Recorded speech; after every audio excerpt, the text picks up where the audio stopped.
maintenant ce moment important, je pense qu'on peut le dire, dans cette contre-offensive, dans cette offensive même, comme on le dit désormais, ukrainienne, dans cette vaste offensive ukrainienne, un moment important parce que donc 2 semaines environ après son déclenchement, elle serait en train d'observer une pause dans les combats, parce que ce serait trop difficile, parce qu'il y aurait trop de pertes, parce que l'armée russe est trop présente. Et c'est le scénario qui se dessine.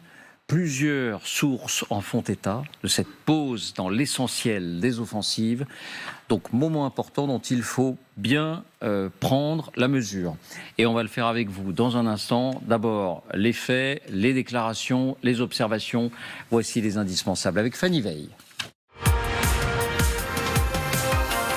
Bonsoir Fanny. Bonsoir David, bonsoir à tous. Donc cette contre-offensive serait donc suspendue d'une certaine manière. Oui, rappelons d'abord le constat depuis 15 jours, depuis qu'elle a commencé, et plus encore depuis ces tout derniers jours, il n'y a plus d'avancée, ou quasiment plus.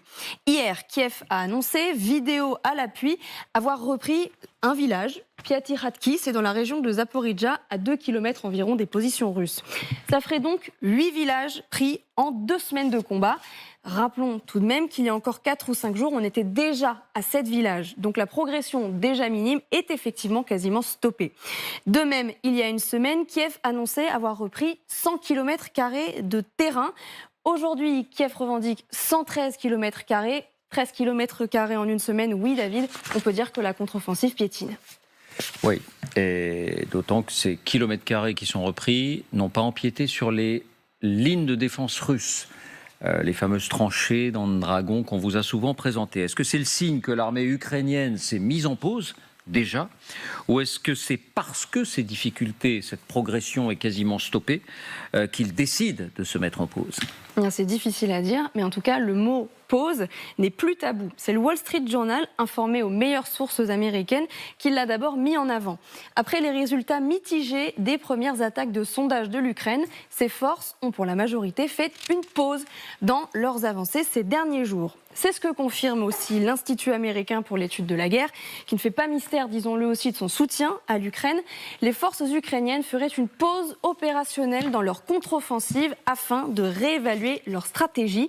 Et c'est enfin un responsable occidental très renseigné sur cette guerre, le colonel Margot Grossberg, chef du renseignement des forces de défense estoniennes, qui est même lui plus précis. Nous ne verrons pas d'offensive, sous-entendu ukrainienne, au cours des 7 prochains jours. Qu'est-ce que ça signifie exactement ce mot pause, Fanny ? Qu'est-ce qu'il y a derrière ? Ça signifie, David, que Kiev n'a pas trouvé la faille. Voici comment le Wall Street Journal le résume. Les commandants font le bilan des 2 dernières semaines et analysent les moyens de percer les lignes russes sans subir d'énormes pertes. En clair, une pause, c'est marquer un temps d'arrêt pour décider de la meilleure option. Rappelons que l'Ukraine fait face aux innombrables lignes de fortification russes, vous le mentionniez à l'instant, et on vous les avait déjà montrées sur ce plateau. Mais en plus, ces derniers jours, il est avéré que Moscou est en train de redéployer des troupes qui étaient situées dans la région de Kherson, dans le sud, vers celle de Zaporijjia et vers Donetsk. En clair, la destruction du barrage, comme on le laissait entendre, constitue à leurs yeux une garantie que les forces ukrainiennes ne pourront pas attaquer sur ce front-là.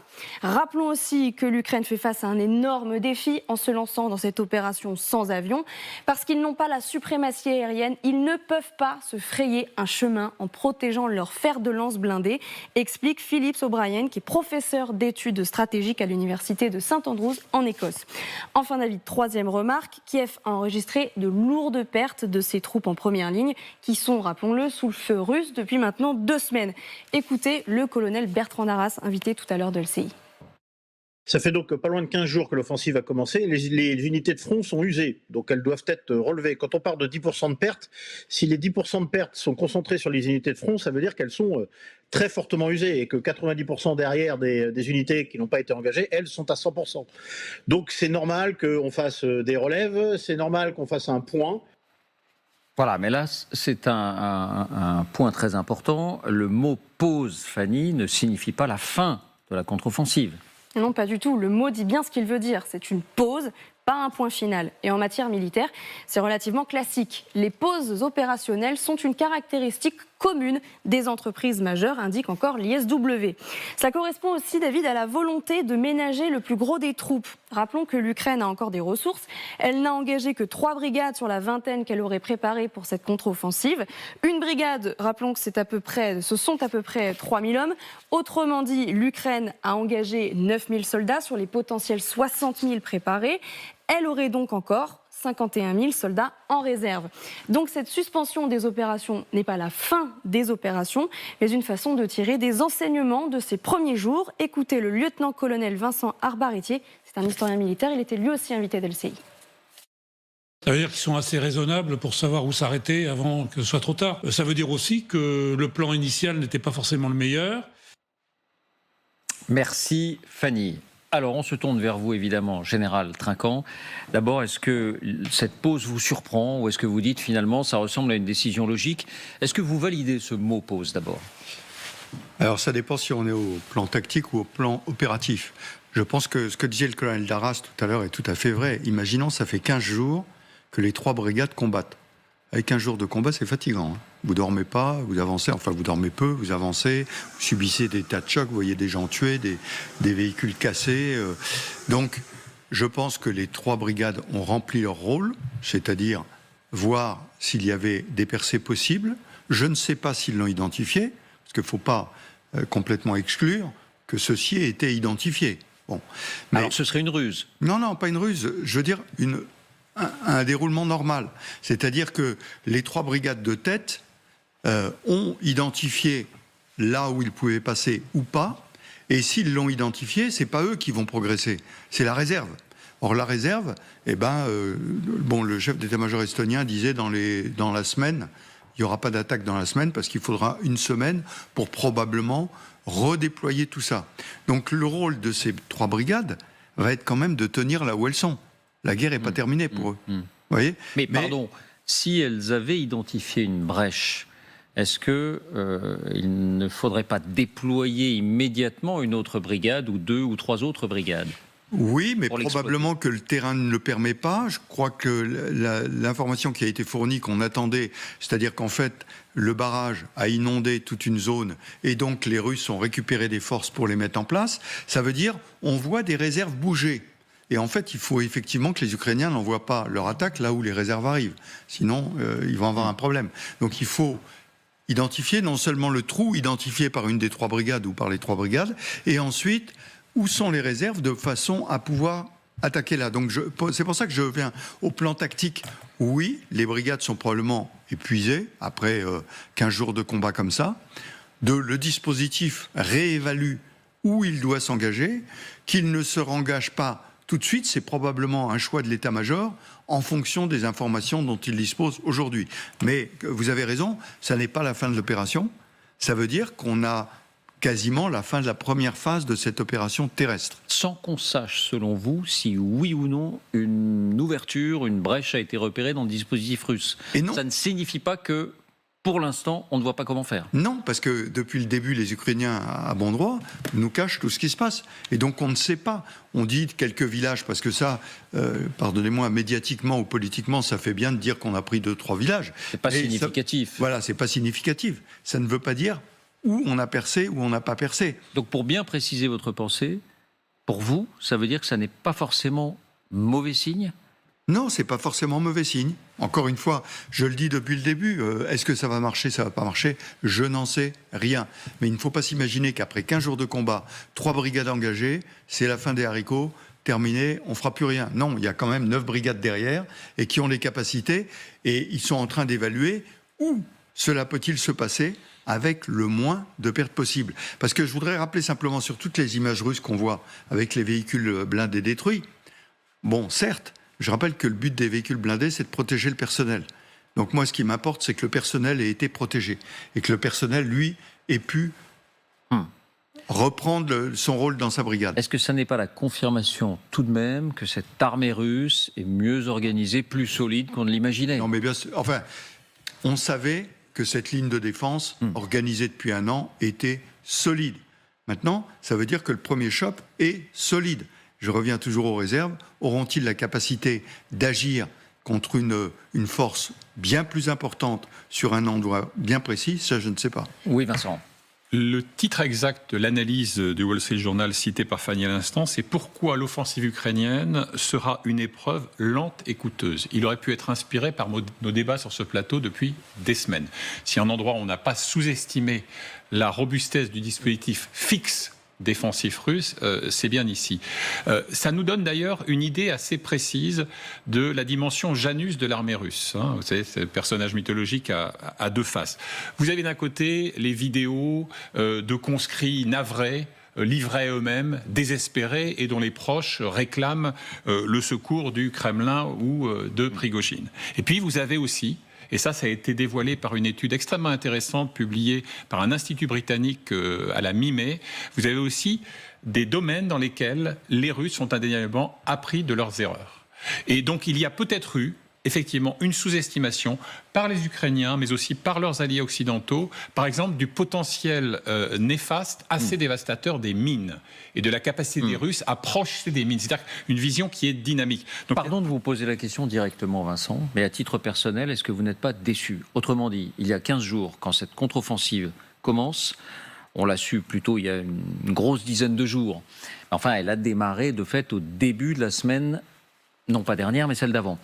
Est-ce que vous n'êtes pas déçu? Est-ce que vous n'imaginiez pas un autre scénario? Alors, il est parfaitement clair qu'au regard de ce qu'est ce conflit, l'agression d'un pays souverain par un État voisin, j'aurais évidemment préféré, je l'assume tout à fait, qu'il y ait des percées significatives, que l'armée russe soit bousculée, qu'on ait repéré des zones de vulnérabilité et de faiblesse, et que les brigades de réserve de l'armée ukrainienne puissent s'y enfoncer. Mais on est aussi là pour analyser, et pas seulement pour évoquer nos inclinations personnelles. Et c'est la raison pour laquelle je disais peut-être sous-estimation, notamment sur 3 domaines dynamiques, qui sont d'ailleurs mis en évidence par ce rapport que je mentionnais à l'instant.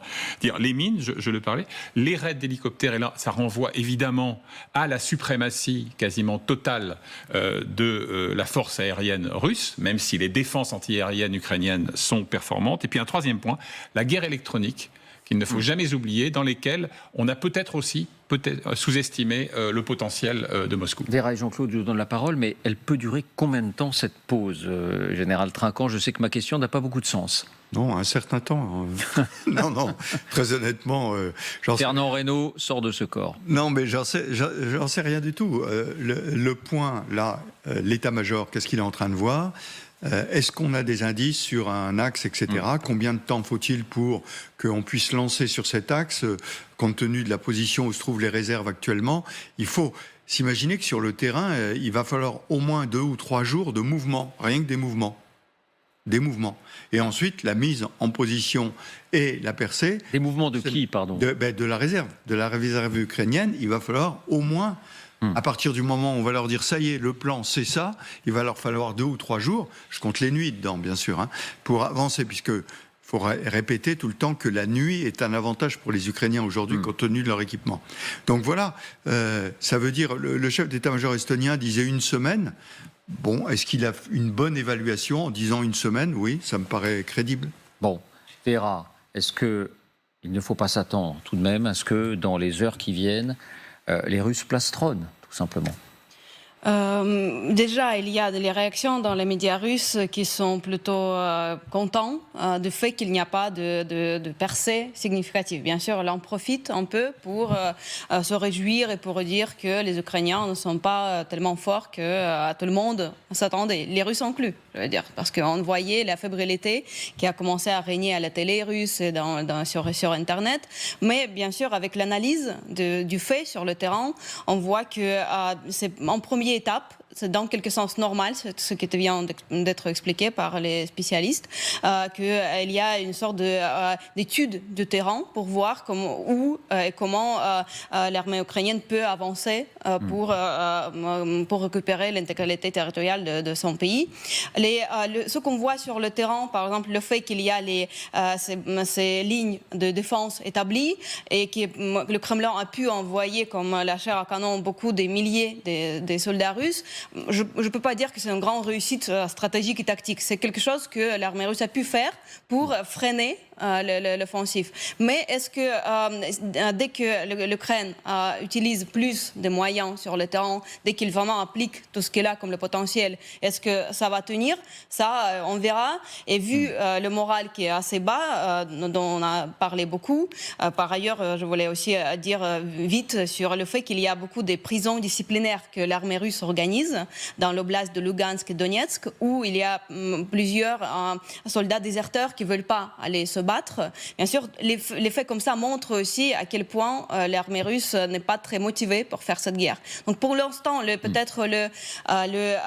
l'instant, elle tient le choc. Voilà. Pour l'instant, l'avantage est sur le côté russe, on voit, parce qu'ils ont pu mettre les réserves sur le front, le matériel, les mines. Tout simplement, les mines, ça bloque beaucoup l'avancée, c'est logique. Ça ne demande pas beaucoup, bon, je ne suis pas spécialiste militaire, mais ça ne demande pas le génie militaire quand même. Mais bien sûr, que ça freine. Après, la réalité nous montrera, à mon avis, les Ukrainiens ont tout le potentiel pour avancer et ils ne vont pas s'arrêter, même si la première tentative n'est pas très efficace, ils vont faire deuxième, troisième, ils ne vont pas s'arrêter. Jean-Claude, beaucoup de ces informations sur la pause sont des informations données, c'est un secret de polichinelle quand ce sont des médias américains comme le Wall Street Journal, le Washington Post ou le New York Times qui les donnent, de sources américaines. Donc, quelle est la tonalité là-bas? Est-ce qu'on se dit, mais cette contre-offensive qu'on attendait tant, parce que, semble-t-il, il y avait des pressions pour que l'Ukraine y aille, eh bien, finalement, c'était peut-être un peu trop tôt. Une fois n'est pas coutume, je vais vous répondre en faisant 4 très courtes observations. La première, dans notre conception, pour nous disons pause et nous avons en tête arrêt, fin. Du côté américain, moi, de ce que j'entends des débats, des conversations qui ont lieu, on parlerait plutôt d'inflexion. On parlerait plutôt c'est wait and see. On regarde pour pouvoir mieux, on réfléchit pour pouvoir mieux infléchir notre stratégie par la suite. Et ça n'a rien de surprenant. Donc, ça ne veut pas dire qu'on arrête et que les choses sont terminées. Deuxième remarque. De ce que je vois, on est toujours dans soutien à l'Ukraine, soutien total à l'Ukraine. Pour autant, on sait très bien qu'il faut financer, on sait très bien que les États-Unis ont une opinion publique et on ne veut pas non plus s'enliser dans la guerre. Et ça n'est pas surprenant, il ne nous aura pas échappé qu'aujourd'hui même. Donc vous voyez, en même temps on dit il faut infléchir, donc c'est ce qu'on entend.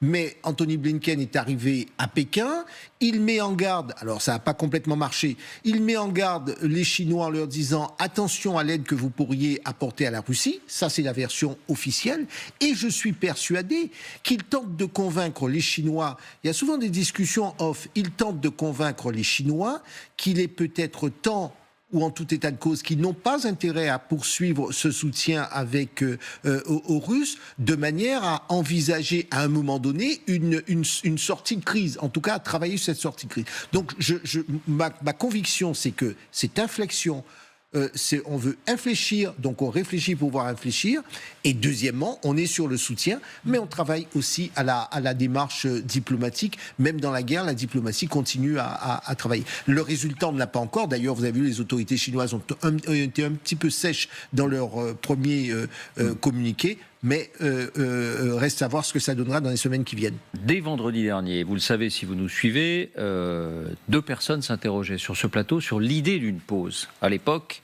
elle n'était pas constatée, elle n'était pas annoncée. Elles ne le sont pas par les autorités ukrainiennes, hein, redisons-le, mais c'est sur le silence, elles sont sur le silence depuis le départ. Il s'agit de Claude Blanche-Maison et de Jean-Dominique Merchet. Je vous propose de les écouter parce que ils donnent un sens, d'une certaine manière, un autre sens encore à cette pause. Écoutez. Monsieur Zelensky est très intelligent. Monsieur Zelensky sait ce qu'il fait.